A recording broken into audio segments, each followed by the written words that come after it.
एक ईसाई आपके पास आता है, आप चाहते हैं कि ये ईसाई कुरान पढ़े और मस्जिद में आए, तो क्या करेंगे बताइए आप? एक ईसाई है आपका दोस्त और आप चाहते हैं कि ये ईसाई दोस्त जो है, ये क्रिश्चियन फ्रेंड जो है आपका, ये कुरान मजीद को पढ़े किसी तरह, और आप चाहते हैं ये किसी तरह मस्जिद में आ जाए, तो आप क्या करेंगे?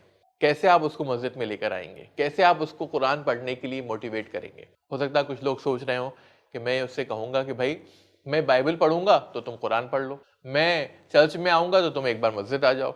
नहीं, ये टेक्निक बिल्कुल सही नहीं है। इस टेक्निक को हम कहते हैं tit for tat. Tit for tat technique जो है ये बिल्कुल सही नहीं है कि मैं पूरी बाइबल पढ़ूंगा तो आप जो है कुरान पढ़ लीजिए, मैं चर्च में आ जाऊंगा तो आप मस्जिद आ जाइए। ये टेक्निक सही नहीं है। और बाइबल आप पढ़ेंगे, उससे हो सकता है आप बाइबल पढ़ लें वो कुरान ना पढ़ पाए, तो ये चीज भी हो सकती है। इसके लिए आप क्या करिए, ask him to do a favour to you.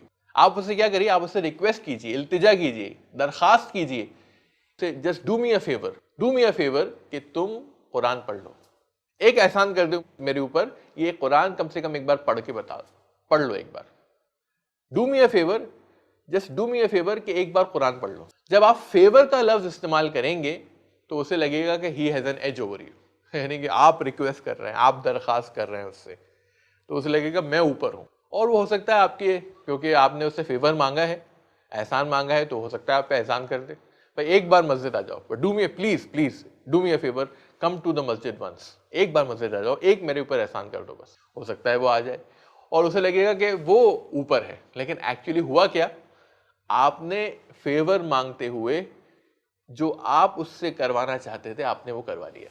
वो ये महसूस कर रहा है कि मैं ऊपर हूं, I have an edge over my friend, लेकिन एक्चुअली हुआ क्या, जो आप चाहते थे उससे करवाना वो आपने करवा लिया फेवर के नाम पे। तो if you ask a favour इंशाल्लाह ही विल ओब्लाइज, वो जरूर आपके उस फेवर को ओब्लाइज करेगा और वो जरूर आप पर एहसान करेगा ताकि वो आपसे थोड़ी सी एज ऊपर रहे।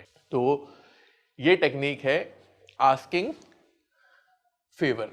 तो he will think that he has an upper hand, but realistically हुआ क्या, आपने मजबूर कर दिया उस इंसान को, या आपने अपना काम करवा लिया उससे, जो आप चाहते थे वो उसने कर दिया।